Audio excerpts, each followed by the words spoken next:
What's up, internet? It's Kris Krug. I'm checking in here today with Perillo. What's up, man? I'm on my second cup of decaf What's up with that? Decaf? because apparently I can no longer buy caffeinated beverages. Realized I was too excitable, and they said, "Nope, Yeah. you're done." You are one of the highest energy guys I know. You can't kick the morning ritual of the coffee or something? Yeah, that's the problem. Is I just my body couldn't take caffeine anymore a couple of years ago, and it is the ritual. I just Fascinating. enjoy I've that. always wondered who decaf exists for. I'm like, get in or For get me, out, but I'm vegan, and so I have it with a heavy cream like alternative, like it's made of coconut milk, and yeah. it's a nice, rich, hearty beverage that I have in the morning. I'm so intrigued by that. You're a vegan? Yeah, I flipped about 6 years ago. I've been hanging out with some vegans lately. You guys are an interesting bunch. We're stealthy like that. You don't realize it until we, like, pick up a carrot, and you Uh-huh. know we're vegan because 'cause we'll tell you. CrossFit and veganism, right? And AI. You're a prompt Yeah. engineering, crossfitting vegan, man. Are you one of those kind of vegans that actually eats real food, carrots and stuff? No, I'm a junk food vegan, right? I'll eat if it's not animal-based. The reason or the primary reason I switched was I was 44 or 45 and just realized that I'm not getting younger Yeah. and had always been worried about my heart health specifically, and that was the one thing I'd never tried, and my cholesterol came into normal levels, and I was able to balance it. I still eat a lot of garbage that I shouldn't eat. It's without the guilt, and Yeah. it's knowing that I'm on a better path now than I was 5 years ago. I'm vegan for life. I went to this vegan dumpling place last night in Mm. the middle of the night. It was a speakeasy. It was the craziest place. It was an all vegan dumpling place. And we ordered pork shumai, essentially. It was so realistic and so Dude, incredible that the vegan that I was with couldn't even eat it at all. They got meted out on how not vegan it was. Yeah. I'm telling you can have, something that is quote unquote vegan, right? Or Yeah. plant-based or whatever the marketing term is of the day and not know it. I could give someone a fully plant-based food product, right? And they wouldn't know. If you didn't tell them, they wouldn't know. And I can guarantee here in the States, they're very much of the mindset it's vegan, therefore it's evil. You don't realize just how much garbage you eat Yeah. that you wouldn't realize that by replacing it with something that might be just maybe a little better. And the complaint is, well, that's all processed food. And I do the whole, remember the animated GIF of the pug that's sitting there and it goes, that's my reaction. Hang on, you're getting on my case about eating processed food, Mr. Right. Yeah. McDonald's? Okay. Totally. Okay. All Hilarious. right. My big epiphany this week has been like, you don't got to be a vegan to eat vegan food. You can just eat vegan food sometimes or vegetarian food, and that doesn't make you anything other than an omnivore. That's it. I feel like it's the right path for me, and it's my body. I've got proof that it works in more ways I than mean, one. the proof is in the pudding. You are like 85 years old now. You look better than ever. You're Yeah, skinny. that's the cryogenic chamber. The proof is in the pudding, but I can't eat pudding. I haven't found a non-dairy pudding yet, so proof Hooves and snouts. gelatin's yeah, can't do gelatin. This has Uh, been the longest, most meandering pre-roll for a video that's about tech. But the reason why I invited Kris on the show, I went to his conference in 2006 called Gnomedex. It was a fucking amazing community. But dude, who is the locker gnome and what was Gnomedex? I keep wondering that myself. I've been on such a and as old as I am, because I just turned 50 this year, in internet years, I feel like I'm even older because, yeah, You I are did start. absolutely 10,000 years old in It's internet true. years. Yeah. In the mid-90s, that's how Locker Gnome came to be, an email newsletter. I would find interesting websites, and we've come full circle. I'm still finding interesting websites. It's just they happen to be AI can do this, AI can do that, and you can do this and that. I was doing that back in the mid-90s. Yeah. Not AI, but I'm discoveries. all about putting these stories down on the permanent record, this historical stuff. So no, tell me again the story of who is the locker gnome. Me. I have no other way of defining it apart from it was a high school nickname, and I needed a web domain, and I was stupid and registered Locker Gnome instead of a single word domain.com, and I could have been retired eons ago. I started podcasting in 2006 and then gave it up for 17 years. I totally know what you mean. Yeah. Kris has been around since the beginning. He's building websites in the 90s, lived through the Web 2.0 content revolution. Here you are again, messing with AI and all the kind of newfangled shit that's coming out and reinventing yourself once again. You have to, though. And I don't see AI is just a buzzword. Let me take a step sideways here.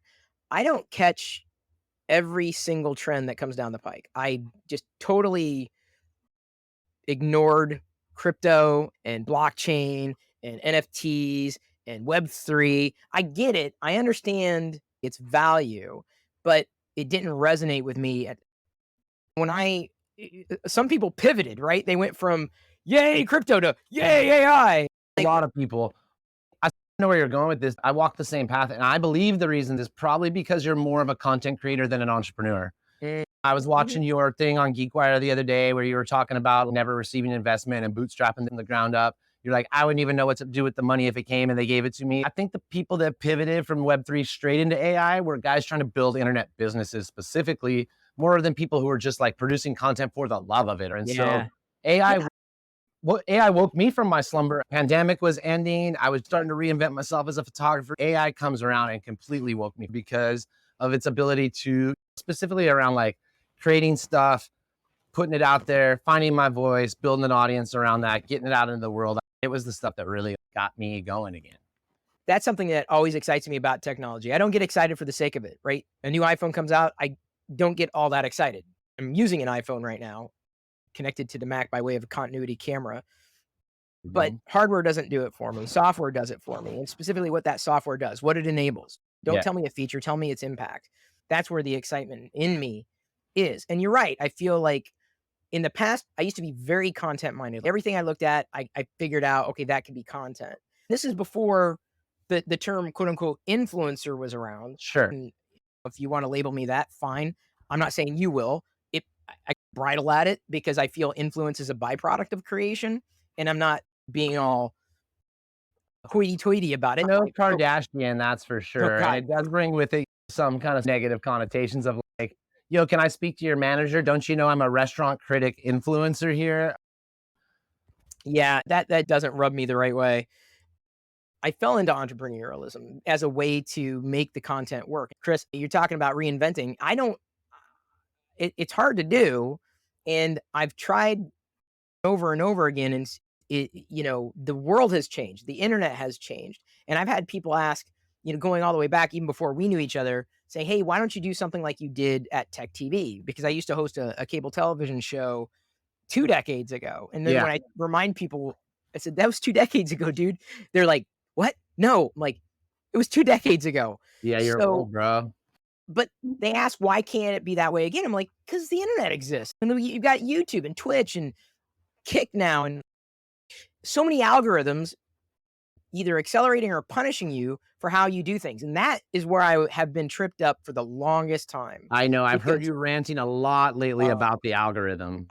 I for the people who get it, I get it. And I understand how it forces everybody to up their game, but it becomes that much more of a challenge to play the game. And the enjoyment of the game is not me Let's bring everybody else into what we're talking about here. So let me try to set the stage. You tell me where I'm wrong. So to be an internet guy, an influencer, a YouTube sensation, to do the reinvention that you're talking about now requires like doing serious SEO keyword monitoring and making videos based on what people want to watch as opposed to what you are passionate about or interested in or whatever. So you're literally doing 2 hours of research in the morning trying to figure out what people are searching for on YouTube before you make your videos, and you're making videos that adapt directly to those people. That's the model these days, right?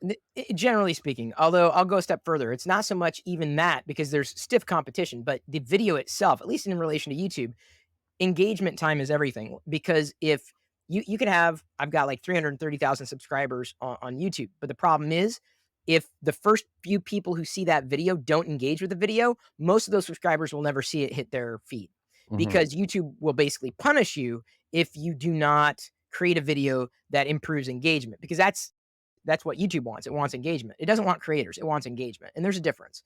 So pardon, but I don't really swallow the tripe of we're all about creators. I'm like, no, you're all about money, dude. And creators just so happen to be the way that you make your money. Let's just put it on the table. That's the way it is. Because otherwise I would not have had to basically stop because I just couldn't.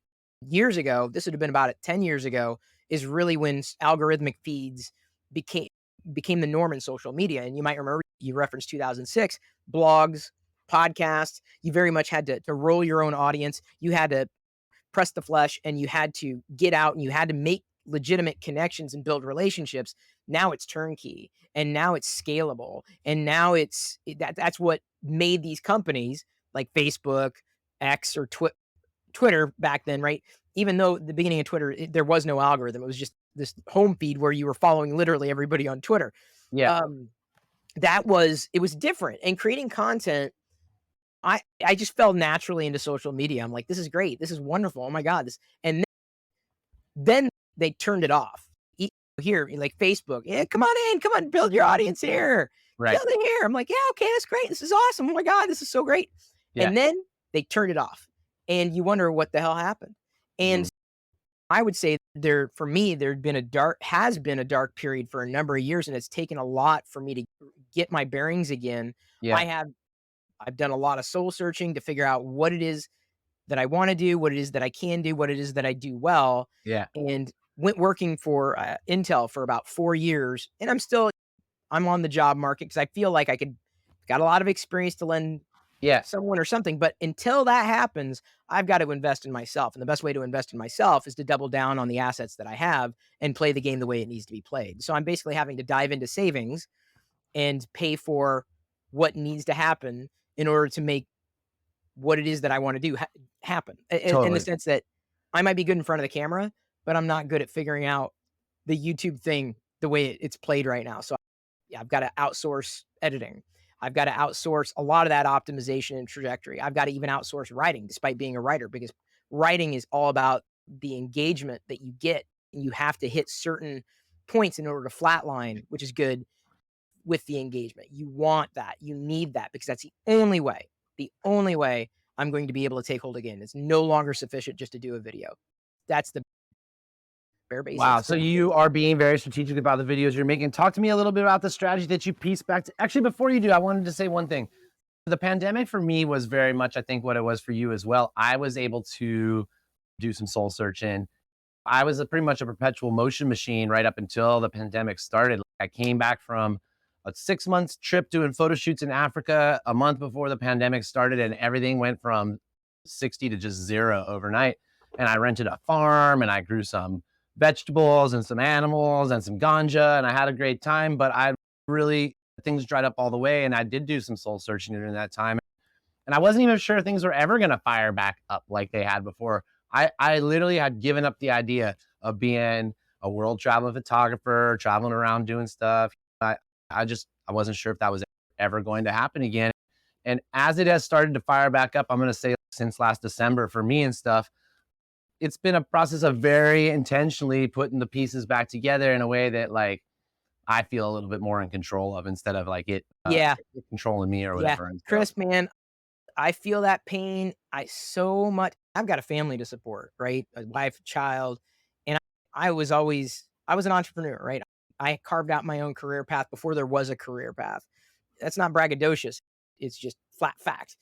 It's undeniable. For 25 years, it's what I did or tried to do. yeah, you've been an independent creative publisher on the internet for 25 years. There's no way. Yeah. Yeah. So, but that was the hardest part, is like the wanting to tether myself, not to a previous success, because there's always, what can I do next? What can I do? How can I do this differently? The game's changed. How do I play it now? And Mhm. what's the best way to do it? And so that's hence the idea of, again, going to work for Intel, which is great. It was steady income, which I'd never had in my life, but it helped pay the bills. And that's where, coming back to doing things, how could I do things on my terms instead of the world forcing me to deal with it on their terms? And that's what I found, even working on LinkedIn or working through LinkedIn. I hate Yeah. LinkedIn. I Yeah. absolutely loathe it. There's absolutely nothing I liked about it. I hate it. I absolutely hate LinkedIn, because it's not my place. There's nothing warm about it. I feel like I have to wear a tie every time I scroll in the feed. I'm like, people actually enjoy this? I'm like, I am not that guy.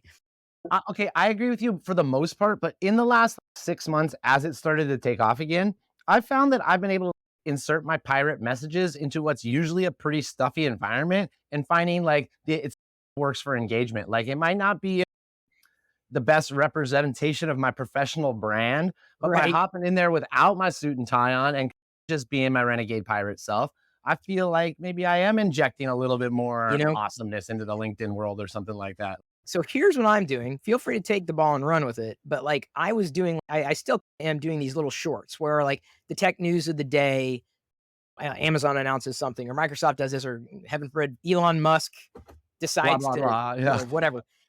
And I'll shoot it live to tape. I'll set up my phone and just shoot 60 seconds, done. It's a package. I could upload it to this channel, that whatever, I could put it whatever. So I'm putting that despite it not really being LinkedIn-y. Yeah. Like LinkedIn is more like career building and whatnot. Sometimes I hit a hot button topic and it resonates, and then you get responses, which of course drives engagement. And what I'm doing with that is less about, I'm not making any money doing these little video shorts, but there's a chance. My thinking is, again, controlling your own destiny with content. I'm thinking someone's going to hit that. They don't know who I am, or maybe they haven't seen me in a while, and they just so happen to find there's a career opportunity or job opportunity or a for hire opportunity. I'm like, we'd be really good for being a spokesperson or helping us engage with this guy. Yeah. And I will have put out, instead of continuing to just send out resume only to be rejected by AI, Mhm. or having a resume that honestly, my resume is garbage. It is hot garbage. And people say, oh, you got to optimize. I'm like, the last job I might have had was like in the mid 90s. I was doing Pizza Hut deliveries. That doesn't play well. If you look at an entrepreneur's resume, like it just looks like they did 25 years of nothing when they did 25 years of survival, which is everything. But to Right. translate that and cram it into a job opportunity, it's difficult to go through a hiring manager who doesn't have the context when they're looking at this sheet of paper. It just If I doesn't add up. It just if I'm to put it's myself in the dehumanizing. shoes of the hiring manager, I know I've been like sitting ringside on this path that you've been on there for a while. I've been listening to you talk about your search and your frustrations with it and trying to put your round peg in the square hole. Don't you think that maybe those hiring managers are just thinking that you're a bit of a wild card, and or your brand and your personality is bigger than almost anybody that could hire you? I think might possibly be a part of it. Whereas you're like, yo, I'll bring my 300,000 subscribers to your world. Think about how much intrinsic benefit there is to me doing something like that. They're like, whoa, you're always going to be bigger than us. No, I've never used that on the resume, at least. I've always put down practical experience that I feel is applicable to any particular role that I might apply for, whether it's content, community, Like, I'd want you to be those my verticals. spokesman for my company, but I'd be afraid the first time I tell you something that you don't like, you're just gonna bounce back into your old amazing world anyway because you're fucking good. At least that's the impression that people might have from the outside That's or whatever. so welcome to the problem. Yeah, I So know. it's like I'm either underqualified or overqualified. Now I know I'm running into ageism. So it's an issue. But what else am I going to do? And I've had this discussion with my dad recently. You're going into savings. I'm like, savings is going to be gone at some point. And if I'm sitting here a year from now still wondering what's happening next, I will have lost all that time. Then the money would, it may be dwindling faster, but at least there's an opportunity to turn $1,000 into 10,000. Yeah, And that's the best opportunity that I have with my resources right now, is specifically to reinvest in myself and reinvest absolutely. in the thing that I feel is the most viable. And that is specifically YouTube, is where a lot of that's made. And talk to me about the physical community stuff too. So I noticed you started convening people in Seattle again. Yeah. Again, when you're in between and you're trying to figure out where are things going, I've been fascinated by technology and being a creator and working with technology and entrepreneurialism, all these things. And I thought there've got to be other people who are, equally as fascinated by these kinds of conversations. So effectively, yeah, I figured out if I just put a finer point on it, I could host an event somewhere in Seattle, bring people together and have conversations. So I've done two of them. The next one's happening tomorrow. Yeah. It's free.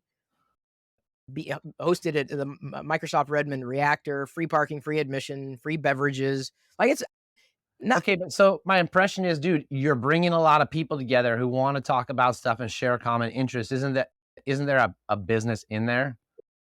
Yeah. there is, but the thing But you're is like small potatoes. It's not where you're I'm going. small. Yeah, it's not right now. I, we're nowhere near escape velocity. We're Yeah. nowhere near what it might need to be, and so if in many ways I'm testing the waters. Have you I'm like, seen what can someone? Jeremiah Owang's doing down in the Bay Oh yeah, Area these but the last Bay week or so? Area, the Bay Area is known to be the Bay Area, and things Dude, are he popping and fucking popping. in the last 2 weeks has just exploded onto the scene. He started holding those llama events or whatever. He's getting 1,000 people to sign up for him. All of a sudden now he's publishing an AI events around the world newsletter that's got thousands of subscribers. He launched a Slack channel. All of a sudden it's fucking blowing up and shit. Like it feels Yep, like there is a bona fide value in bringing folks together around this shit. and that's what I'm trying to lay the foundation for. Yeah. But Talk you to know, me about the other prongs of that strategy. So you're doing YouTube, you're doing yeah, live events. What are these other things that you feel like it's worthwhile investing yourself and, as you said, your savings in right now? yeah, I would say primarily the events. I'm not really investing savings in. I'm trying to do that smart. Yeah, but you're Um, investing your life force in a time in which yeah, you're reinventing yourself. yeah, but I would say that in terms of that, the if I had a focus, it would probably be YouTube and or video. Talk to me about the And YouTube strategy. I want to know, like, what are you going to do sure, here? Yeah. people have always known me for on YouTube for doing YouTube video and framing me as they'll say like I'm an OG because I was there in 2006 when everything You kicked off. absolutely are the oest of G's. I am, but I have over the years have had other tech YouTubers like reference me as like this guy. Kris is the inspiration, whether it's Marquez Brownlee or Linus Sebastian on down the line. I've floated away from that because I just didn't double down on tech. Honestly, I just didn't. I didn't take the same path for better or for worse. It just didn't. It stopped working for me, and it could have been that I was just burnt out on it at the time, or Yeah. just didn't do it the same way that other people did. I didn't see it the same way other people did, Hmm. and I did not put as much emphasis on production as I should have. And I tried my way to do things the way that I thought they were to be done, and it just didn't work. But Can we pause where, there for a sec? What did you yeah, not, when you said you didn't put enough emphasis on production, what do you mean? back when again, you could just turn on a camera and then record a video and upload. It's fine. Anybody could do it. But Right. then almost overnight, people were up in their production game. And A lot. Everything you see now is so super tight, so super highly edited, man. My shit's all these one take, blah, blah, blah. Let's have a conversation. Yeah. it, but even then, YouTube, it it wants longer content, but But at the fast cost and of choppy it's and just it's high. it's so it's I did not do what I should have done, clearly. I don't regret doing what I did because ultimately I ended up here. I do regret not thinking differently or thinking that it was always going to work the same way it always had, and it clearly did not. Now I'm thinking, okay, I know the problems I've faced before. I recognize, and even the videos, because this has only started in the past 2 weeks. I found an editing team and an optimizer to help at least see if we produce a video, can we produce a video that people are interested in watching? Yeah. Is the existing subscriber base still active? And the feedback that we've received from the It's a people that great we've question. watched, it's been very it's given me at least some amount of hope. So the next stage is hiring a writer who is key on retention, who uses humor, who does research, We're talking because I would rather script writer sorry, here? Like a script writer? yeah, script writer. Yeah. And then basically the idea would be pick a topic that might be either relevant contemporaneously or have some evergreen value. I could basically say to her, okay, let's go with this topic. Let, try to shoot for 500 words, 1,000 words, whatever it is, because the length of time is dependent. And then the idea would be I intro the video and then I launch into the voiceover. And to do that, it's less stressful because someone's done the writing. To do that, it's less stressful because someone else is doing the B-roll. And then all I'm able to do, then what I can do if on an economy of scale is I could theoretically crank out N voiceovers a day and have that foundation. That's where have that the foundation is being laid, or it is there. trying to rebuild on top of that is where I am now. So I'm trying to move rapidly, but the way that gets scaled up is I'm just doing voiceovers, and then at some point I'm able to hand off the baton to have another person also doing voiceovers or doing other content on top of that to introduce other personalities or other You people. follow Philip DeFranco? Oh yeah, way back. Didn't he do a switch like this where he used to put his face on the screen and all the visuals were here next to him, but then didn't he swap it out for a while where he took his face out and had only the quote unquote B-roll or visuals? Wouldn't surprise me. It's But I just don't. But I think he went backwards. I think he brought his face back. probably because of engagement. Like when you train your audience one way or another, this is the where I'm on the precipice of. It's just a fine mix, right? It's a mix between what's going to work, what isn't. He's my I'm gold standard right now for the punchiness of the way the cuts happen and stuff. The audio, video, fucking. It's like he's on Adderall, like 1,000%. Just like this fucking nonstop flow of amazing fucking shit. Yep. And Yeah. that's the thing. When you've got enough of a staff and enough of a team built around you, you can get to that point. And I know that it's not happening immediately for me, but that's the direction I want to be able to go. Because back in the day, Locker Gnome I had employees, I had people or Yeah. contract laborers to help. We were doing tech video every day. We were turning it around, the news and stuff, and it just didn't. The writing, it wasn't what it needed to be. The content wasn't what it needed to be at the time. And people said that they missed it, but it just never took off. On YouTube, the format for that vertical just never landed. And I've seen other people do it far more successfully than I could have.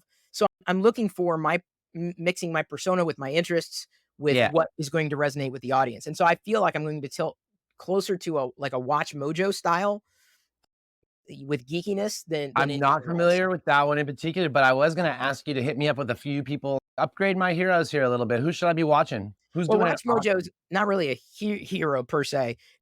It's a lot of the top 10 things you didn't know about, things that, become clickbait. Yeah. And that I feel has got an evergreen presence. And then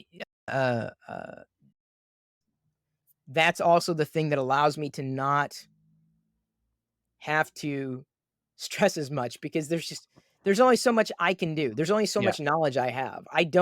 You can ask me to rattle off the specs on this MacBook that I use. And I'm like, I know it's got I a don't think 16-inch that's why screen. people watch your shit, bro. I think you Well, are. It's that's my hope. personality plus Yep. your unique Venn diagram of interest. That's what people are coming for. That's my hope.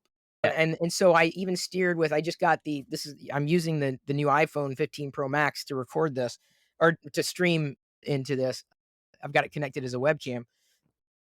And there's a billion unboxing. It's just like, people have seen this before. I'm like, what can I do? And so I've done in the past unedited fun boxings or slightly edited fun boxings, and they never really resonated. But now that I was able to take that same crazy, wacky, what the hell is this guy on experience and Sure. really turn it on its ear with an editing style that is just as what is going on here, it resonates and it catches on. So I have a chance to have that voice while still, serving up the meat and potatoes. And then, Have you published any of these style ones yet? oh yeah, they're up. Like Yeah, I haven't taught one. I want to make sure. I want to check it out. Yeah. It's all good. But yeah, I still, yeah, personality and humor is key. But then even then, there are times I get a little more serious. So, and those are the longer ones, like the ones where I'm going off on how Apple software quality control is absolute hot. I like those ones, man. I really do. And I find the algorithm pushing me to be more opinionated than I want to be sometimes. Like it really feels like it pushes you into having a fucking hot take on everything or whatever. You got to. But see, that's the problem, Chris. Everybody's got a hot take. And so it's difficult to establish. And I had this conversation with his name's he's Ask Dez on social. He recently left T-Mobile after being there for 20 years. He was a content producer and for what they had done. And he was even remarking that everybody's got a platform, but there's no expertise. There's no gravitas, but they're getting the traffic. Right, Even if yeah. they've got no knowledge, no perspective at all. And at least I might have that going for me. That's great. I've got a laundry list of people who might say, I did YouTube for this because I saw you, or I did that because that's great. It doesn't pay the bills. I'm happy to put myself out there to get people doing what they need to get doing, but I got to make sure I'm taking care of myself too. Sure. So Yeah. that's the challenge with If the you don't hot mind, take. if you don't mind showing a little of the sausage making, what does pay the bills? What's the most profitable suite? Is it you? Is it the YouTube monetization? Sponsorship, and we've currently got an active sponsorship for the stuff that I do on Twitch And that 24/7, and and that's where someone's, yo, dude, you're now the Logitech guy. I'm gonna give you 10 grand to be the Logitech guy. That's a sponsorship. yeah, but not like that, and not exactly. You gotta do 10,000 would be great, but we use StreamYard to Mhm. broadcast 24/7 on a 3D printing channel Yep. that runs constantly, and then I also use it on my personal feed as well. Yeah.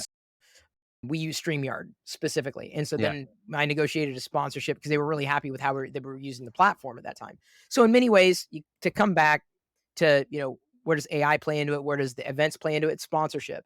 Where does the tech videos, you might make something with ads if you get lucky, but where you really take hold is when you are able to start nailing down sponsors and sponsorship. Um, yo, That's it. so we've been esoteric, philosophical. I'd be surprised if anyone who doesn't want to make their own channel is still with us at this point. But I do want to get into a couple other things. Will you hit me with some tips and tools around software you've been using lately, specific AI stuff? Like, what have you been using you're fucking stoked about? And I can go one for one with you if you want, but rattle off some stuff that you really people should check out. They're probably the common names, right? Although Common to you, maybe. Like a look, lot of folks are still just dipping their toes. the one that I started to use the other day, and I think I'm going to use it a bit more than I used to. Ideogram.ai. Yeah. So It ideogram is, let's call it like a mid journey or like a dolly, but you can put words in images. You can well, make it actually say shit. and I feel that the images are far more usable. Like it's a In terms of like well-trained model. logos and graphics and merch shit, they're definitely more usable in that way. Yeah. So What have you been making in there? oh, I will often do as I find different sites that I find interesting as a creator or like an entrepreneur, I'll share them. So I'll stack up usually about 25 of them a week, and I'll share 5 of them a day in my various social feeds on Mastodon and Threads. But on LinkedIn, I'll post all 25 at once because otherwise These it's are too much of a 25 feed. tools. Yeah, tools that might be new or that are just hitting my Yeah. radar. Yeah. Uh, and they may be useful to others. If it helps somebody else, great. Gamma is another one that I really Wait, like. wait, so sorry, one sec. How are you using ideogram? Oh, just to generate images to go along with those posts. Ah, Like, cool. I'll do, like, Right. a robot artist or Yeah. something that I find what would be kinda interesting to mix this up with that. Yeah. And they're a dime a dozen now. It's still fun to do. Yeah. I've been just using them to make logos for new project ideas, little icon graphics and stuff for different like tools I've been developing and stuff, and just messing around with that team logos and just Yeah, kind of it's fun. ideating with it a little bit. It's been Yeah. fun. Or like phrases that come through my mind, like little quotes or phrases, just fun to stick them into ideogram, generate an image, print it out, stick it on the wall, a little fucking inspiration, de-inspirational quotes or whatever. And yeah, Demotivationals, yeah. yeah. So what else you got on your tools list? I mentioned Gamma. That's an easy way to build a website or a deck or a presentation with just a few details. It's probably the easiest tool out there to use What for kind that. of websites would you make with it? Tell me what you're doing with Well, it. I did one because if anybody ever asked for, "Hey, could you consult? What could you consult on?" I'm like, I had to have something that was organized. And so I built a site that basically spoke to the things that I would be able to do. Do I you mean, pay 'cause for that I've done one? what's that? Do you pay for Gamma? No, it's free. I Huh, mean, so you you're can to you're able to upgrade. do the things you wanna do without paying for it. Yeah. Cool. What else you got on your queue? Yeah, the mid journey, of course. ChatGPT takes a lot of that cognitive load off for what it is What trying to what are do. you doing with GPT? YouTube I had been doing YouTube tags and, like, descriptions anytime I need to flesh out something for that I just don't wanna write and Have you it might be fucked with, creative. advanced code analysis yet? No, Oh my I'm not a god, dude. developer, Oh my god, dude. It's pretty amazing. I'm sure. Here's your non-developer pro tip about advanced code analyzer. It allows you to attach documents and files. So you don't even need to use the coding component of it. Just by choosing it as the model you have, you can attach like 8 PDFs to it and be like, yo, summarize these 8 PDFs, find interconnected themes, and output me a summary. So Wow. instead of cutting and pasting into the main token window, you can upload PowerPoints, Word docs, anything like that. So you don't have to be a developer to use the advanced data analysis function. Interesting. I haven't tried. I haven't had a use case for it yet. I How wish I about did. how about GPT plugins? What are a couple of your faves? I don't have any. I don't pay for GPT. I don't think Okay. I'm at that point where I could warrant the cost. I pay for Midjourney now, Yeah. but I may actually stop again because I'm finding ideogram to yield just as good results, or even using Dolly way Dude, of all bidding. this shit is moving so quickly that it is really hard to keep abreast. So I'm sure you maybe know this already, but I may be canceling my Midjourney subscription as well, even though I love it, Yep, because Dolly 3 is coming out and it's coming out inside GPT. So the see, same yeah, prompt interface you use to do your text prompting now in GPT, they're just going to essentially take Midjourney but better and port it all yep, right on in there to the GPT interface. and that's probably when I'll I've been debating it, but that's when I wanted to see about using ideogram to try these things, and I'm very happy with ideogram. Have Very good. you have you fucked with Poe? I Have you don't seen think so. Poe come across? So you remember Trillium? Mm. Remember back in the day when there was like 10 instant messaging Oh, platforms and you had to Trillion. Trillion. Trillion, yeah. So Yeah. you had to have Trillion to talk to all your different friends Yeah, across yeah, all yeah. your different networks. So there's Yeah. one called Poe now, and it's like an AI dashboard, and it's got Llama and Palm and GPT and Claude and Midjourney and all these things stacked in one interface. And you just check one, and then you ask your question to that, and then you check the next one, ask your question to that. It's a great way of seeing like what the different models are good at. Hmm, Yeah. I hadn't Uh, heard of that. for the creative writing thing, dude, Claude has been kicking GPT's butt when it comes. I use right now. Here's my secret sauce. I'll take this video, I'll grab the transcript, I'll drop it into GPT, and I'll be like, "Yo, GPT, make detailed notes of my talk with Kris Perillo." It'll and pull out all relevant pull quotes, like things I can use as quotes by themselves. So it goes through and generates this very detailed list. But if I was to actually ask that now to turn it into prose, it fucking screws the pooch, man. It doesn't sound great. It sounds like AI, even despite some other cool hacks I have for making it sound like my voice. So that's when I pull it into the Claude and have it do the writing there. And it's two different people. It's like having a high schooler write it What versus what is that tool? the tool is called Poe, Poe, and the creative writing AI that I prefer is Anthropic's Claude. Okay. Claude. My French friend said I was saying it wrong, so hopefully I'm saying it right now. Fascinating. Yeah, dude, it's been super cool, and that's my only exposure to Google's Palm model Yeah. and Facebook's Llama model, both of which I just wanted to tinker with or whatever. And so I've been having a lot of fun with Poe. Interesting. Yeah, Yeah, I hadn't done any of this. My god. I Yeah, know, isn't that? I'm gonna have to explore Poe. Oh man, yeah, it's cool. It just gives me this window into these different models and starts me helping me think more, not just about like how does GPT work, but how does AI work in Yeah. general, because they are not necessarily synonymous. Wow. All right, what else is on your tool list? I you I really don't use a lot. I don't What do you compared to record most. in audio and video in these Nope. days? Nope. It's all I hand it off to a human being at Yeah. this point. I'm sure they might have their set of tools, but I'm not really production minded. Here's another one of my fucking so fun, empowering Pro Tools is, and it's not like that new. Other people use it, but Descript, this podcasting and video blogging tool. Here's the real sweet thing, dude. I take the video, I drop it in, it transcribes it, and then I've got these two windows side by side, the picture and the text. I go into the text and I can take out words in the text, and it goes back to the video and it takes out the audio and video and makes a cut, a beautiful, seamless cut. So I can now edit audio and video in a text file, essentially. Interesting. Yeah, it's super incredible, man. Really, Interesting. really stoked. I'm taking Okay, note. well, let's switch gears then a little sec. Give me a couple like people who you're super tuned into now. Who do you think's doing a great job out there? We mentioned Phil DeFranco, but let's go about some other ones. God. How about Matt Wolf? You checked out Matt Wolf? Mm-mm. No? It's my favorite video podcast on the internet right now. I'm gonna Apparently send it not. to you. Yeah, dude, he's so cool. His site's called Future Tools, and Oh, yeah, okay, I do I guess I do. Yep, yeah, yeah. his video blog, dude, is hot shit. Oh, I bet. You want to talk about condensing like a week's worth of stuff into this punchy, highly edited, highly produced. It's incredible.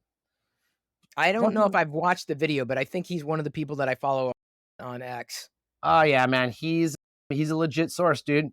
He's a first order knowledge fountain. Oh, I believe it. I absolutely believe it. Anyone else You know, come up to you that you're thinking of? I guess I don't really watch content, certainly not the way I used to. I even ignore a lot of my YouTube subscriptions. This is a good chance for your audience and mine to make some suggestions then, like who we should be checking out and watching. Yeah, Drop it in on there, like who we should be right. checking out. Because usually what'll happen is someone will send me a link, right? And Yeah, then I watch or listen to that. And yeah, so that's more often than not the people that I follow or listen to because there's so much content these days. And I know people and I know of people, but I ain't got time even for the things that I love. yeah.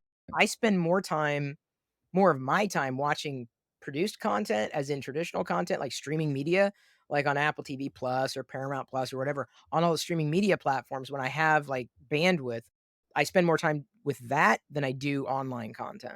Fascinating, man. Yeah, I was there for a while, but I'm right back slurping up as much as I can off the internet these days. It's It's just funny. what's captivated my imagination.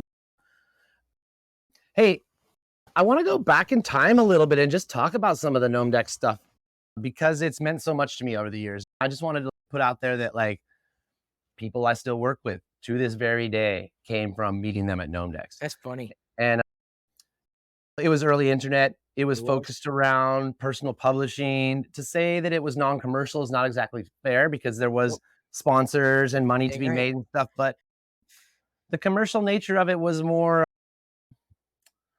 innocent or something. Like it You wasn't think? as much. I don't It's know. I don't know if I'd go that far. It was a model that I wish could have continued to work, but I knew that it just wouldn't because not being an event production guy with that kind of background, it was a challenge and not really having a stable team. Every year was like reinventing, despite people having knowledge of it. That's just not enough. And without a stable foundation and an understanding of what needs to be done and by whom, and having that carefully curated, I I went out and after the 10th year and I was done. And by then TEDx had come around right. as a Yeah. model. I'm like, that's great. Like there's Well, no I I may can't be asking the wrong guy here, considering you're so jaded these days, but I've I feel like I had a bit of an epiphany last week. I was at the Dent the Future conference down in Mhm. Santa Fe, and I was sitting there just blissed out, man, having like an I love the world moment. I was looking around, I was like, man, the connections in this community are so rich and so deep, and I actually like care about these people. I'm invested in their life.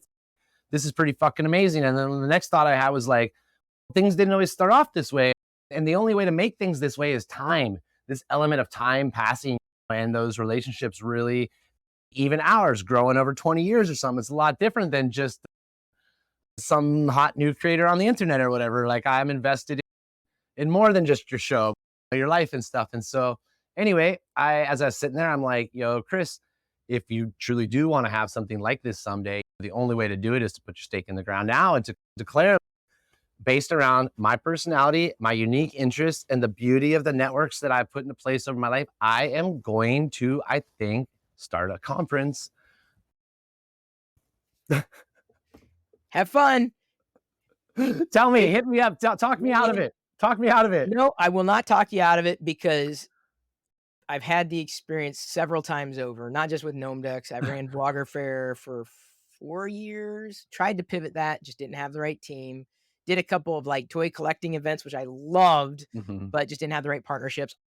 I'm I've been doing the creatortech.net, these meetups, mixers in Redmond that I'm hoping will catch on. I'm hoping, but I'm trying. I'm like trying to make connections. I'm trying to build that up Yeah, and do it in a way that I want to do it because I love the conversational nature of events. But the next one I'm staging to do, I'm into 3D printing now, yeah. and I love it. In fact, the first time I heard about it, if you were there that year, we had Bree Pettis on stage. I'm friends with Bree to this very day Isn't that because of funny? MakerBot launch at Gnome Decks. This is the type of It's thing I'm talking about, man. I wasn't into it then. I'm like, what is this? What am I going to do with this? And You made us it's just those funny. you made us those coins with your face Coins on with the them. G. Yeah. Yeah. Everything old is new again, right? But uh, I've been wanting to do in the there have been a handful of community-driven 3D printing events that go by Rep Rap Fest. So ERF Mhm. or MERF would be Midwest Rep Rap Fest, East Coast Rep Rap Fest. There's different Rep Rap Fests. So these are community-driven events that are usually done at fairgrounds. Yeah. And I want to do something different. I don't know what it was, and there's now an opportunity for me to do what's the word I'm looking for? There's an opportunity for me to do uh, a 3D printing event, and I've been Yeah. looking for a venue and a viable possibility, like I did with the Creator Tech. I'm like, I'm not going to pay for a venue and charge people who aren't going to show up. Like, it's just not. It's there. I don't have the same connections as I used to. Yeah. Totally. Different world, but for 3D printing, I know the community is here. They just need a place to go, and Yeah. I'm working in good faith with a local place that was doing an event anyway this fall, Yes. winter, Yeah. and we'd been doing this dance. Yeah, I'd be interested in doing something with y'all, and nothing for a while. And they said, no, we won't be able to do it because of this, that, and the other thing. So I just iced it. Then they came back to me and says, hey, we're going to be doing an event that's going to be this type of audience, very much in the same vein of the type of audience that's interested in 3D printing. Would you be interested in doing your 3D printing event for MakerDeck? That's the name of the 24/7 Twitch channel, MakerDeck. You can go there now and see. I can pull it up on the second monitor and show you the. But basically, we're going to have an event in tandem, and it'll be adults only because the way the event is, I don't think that's going to be much of a problem because of the crossover. Yeah. But yeah, I'm doing a MakerDeck event this winter, so I'm Good not luck. gonna I'm not gonna try to tell you don't do an event because it's very you learn a lot.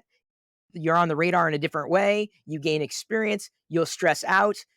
You will literally die and then come back to life. Like you don't realize. I will give you some tips.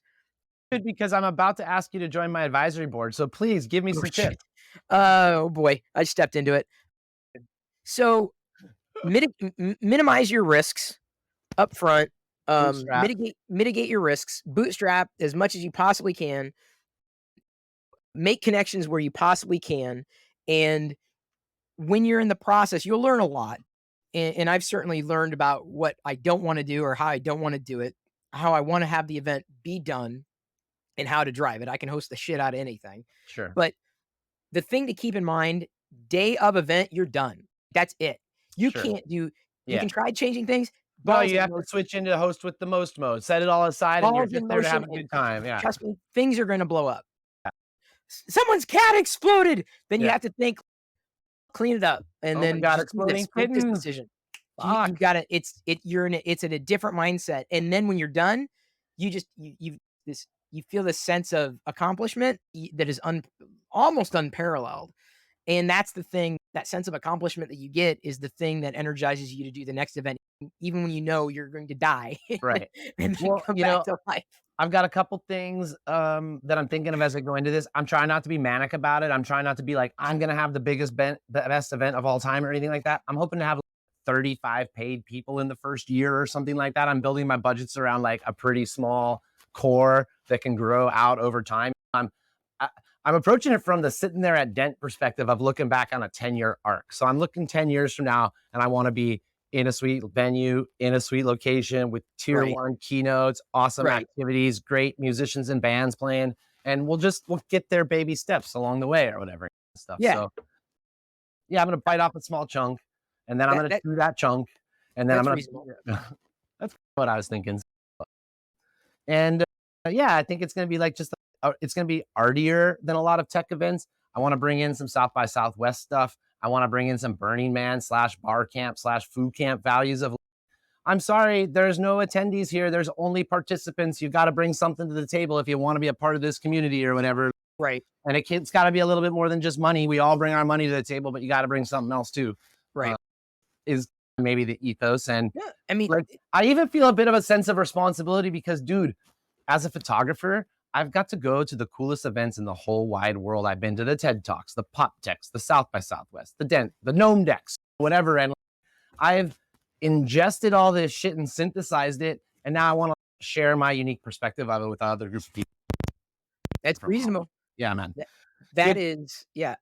I say go for it because ultimately, even if Do your own spin. You'll iterate. The first gnome decks that I did was different from the last one. Like it evolved. I let it have a life of its own. So in many ways, like what I'm doing with the creatortech.net stuff, being the conversations at the crossroads of creativity or creators, much like you and me, entrepreneurs and technologists. Like I feel like that's the thing, but I don't know. Maybe Okay, it's going to get co-opted. I don't know, but I I've got have a to be question looking here at that for you. deep.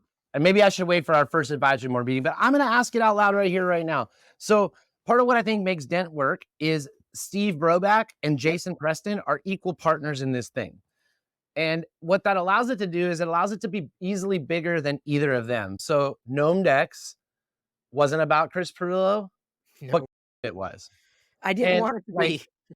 I know, but it was inevitable by the strength of your personality and interests, all the rest. So, this thing that I'm doing, yeah, I want it to be Krugfest, but I don't really want it to be Krugfest. I want it to be Dentesque. And do you think that I should consider doing the Steve Broback, Jason Preston thing? Should I align with a peer who shares my interests and that we make a new thing together and it is one more step removed from my persona? As long as you that's where it comes down to agreements and understandings and boundaries. You're like, as long as you find someone you can work with for a decade? Yeah, not just that, your goals are aligned, your vision's aligned, and they are a complement to you, not a mirror of you. And that's challenging Mhm, because mhm. I have found through years of doing what I've done that some people that I might not everybody's this way, but a lot of the people that I might have attracted want to be me. And I Sure. don't mean that in the I know exactly what you weird sense, mean. just they wanna be in the orbit, but they also wanna be me. Yeah, And you need so one guy to go out there and front the business, and then you need another guy who's sitting there to actually organizing, run it. keeping all the And teams together and stuff. so I have tried and I have failed at putting things together and ultimately giving rise to personalities. I've Mhm, tried and failed. And the mhm. moment that a personality steps out of something that I've done, I'm like, I've fucked up again. Yeah, I That's my feeling. I yeah. screwed up and it lost its way. And that was the right person at the right time. But all the more reason why, especially when I'm very key on Maker Deck not being personality driven. Very Mhm, mhm. adamant. And You mean because of that your reason. personality driven Yeah, specifically? I don't Mhm. I'm like, Chris Perillo is personality driven, right? I don't want Locker Gnome to be personality driven. For now, I have no choice because it that's the thing that pays the bills. But at some point, I'll be able to pass that baton because it'll be abstracted for me. I'm just like how Linus I Sebastian would, understand, right? I People know understand. Linus, Yeah. but he be in the thumbnail, but not in the video. So it's like it's that kind of abstraction where that value is still there, but there's a deeper value than beyond just not being able to scale a personality or having it tied to that personality. And if they go, that's it. The project goes. I'm like, Yeah. that was the wrong person. Dude, That was the wrong I person. love thinking through this stuff and talking through it with you, man. It is so cool to be like reconnected and just to really watch you reinvent yourself, like doing the learning out loud, living out loud thing, man. Yeah, I respect the fuck out of it, seriously. I appreciate it. Yeah. Hey, we got like 5 minutes left. What else do you want to talk about? I don't know. We talked about coffee, veganism, AI, conferences, High, content. high school bullying. No, we didn't get into that. Although, yeah, I've had it. My daughter apparently she's 9. She just turned 9, having problems with the girl on the bus, and I'm like, I told her, I said, I know exactly how you feel. I had problems with people that thought they could push me around, and for years I let them. And I said, the only thing that stops a bully is standing up to him. It's not fun. It's not easy, but I had to do it. And you know what? Even the scariest bully in high school, man, I really thought he was going to kill me. Man, he one day he because I looked like an easy target, Yeah. and you just can't give him the satisfaction. I said, no, don't even bother arguing. Don't engage. You don't need to stay on your path. And when they realize that they can't get to you, they'll just move on. And one day he pushed me from behind in gym class. I turned around and I pushed him from behind. This Fuck yeah. guy's bigger than me. He was not exactly how you have the different classes of kids in school, not exactly in the upper class, not exactly in the lower, but just like one you didn't wanna mess with. The Yeah. the person that you just did not wanna mess with. Hmm. And so I did it instinctually, like, "No, this is the time to stand." And I threw up my fists. So help me God, I'm so glad I didn't have to use them. And here's the thing, he didn't really didn't bother me from that point on. Yeah. He was like he was surprised, but I think this is my own narrative, but I think in many ways he respected me Absolutely. Oh, he's not going to be. I'm like, no, I'm done. Yeah. And that's what it took. So yeah, there's your high school bullying. You brought it up. I'm like, I got a story for I you. know, man.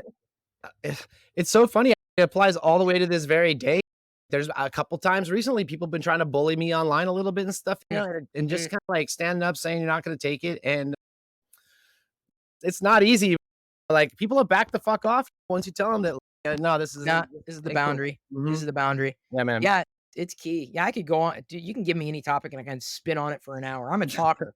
I'm a content producer. No need, man. I think we've really covered a lot of ground. I actually thought we'd sit around and talk about some of the good old times, but we'll save that for another one. A bonus podcast for the history buffs in the room or whatever. Yeah, RSS. Well, I shall. Oh my God. It does. On that topic, dude, I think that some of the energy I'm feeling right now around AI and this whole stuff does harken back to rocking the web like it's 2005, man. I got my Tumblr back. I'm blogging again. I got my podcast going, talking to Matt Mullenweg from Automatic on the podcast tomorrow. It's, nice. The time machine. Tell him I said hi. Yeah, absolutely, dude. He was at, I don't know if he was at a Gnome Dex, but we were in each other's over. I remember him showing me WordPress.com before it launched. I remember, but I don't think that was at Gnome Dex. I went to WordCamp Vancouver yesterday, and I realized while I was there, it was 20 years ago that Northern Voice was in that same room, and I met for the first time Matt Mullenweg, Robert Scoble, a whole bunch of you motherfuckers that came up to Vancouver to do personal publishing conferences. And I was literally in the same building 20 years later at WordCamp, and I had just this surreal experience. I think before anything happened, Darren Barefoot, rest in peace. Yeah. He was asking me, he was at Gnome Dex, and he was asking me for advice before everything got kicked up in Vancouver in and around that time. And I remember giving him advice and guidance, and I hope it helped. I think about Derek Miller, and I think about Darren Barefoot quite a bit. Those are a couple like pillars of our community at that time who are no longer with us, and it's the booby prize of that thing I was telling you about, time and richness and community is people do move on, and it's sad, but sending out love to their friends and family and letting everyone know I still think about those guys all the time. So. I do. Believe it or not, they do cross my mind every so often. They do. Yeah, man. That's awesome. I love you, Kris Perillo. Me too. Yeah. Talk soon, dude. Thank you very much for hanging out with me on the podcast. Thank you, Kris. Over and out.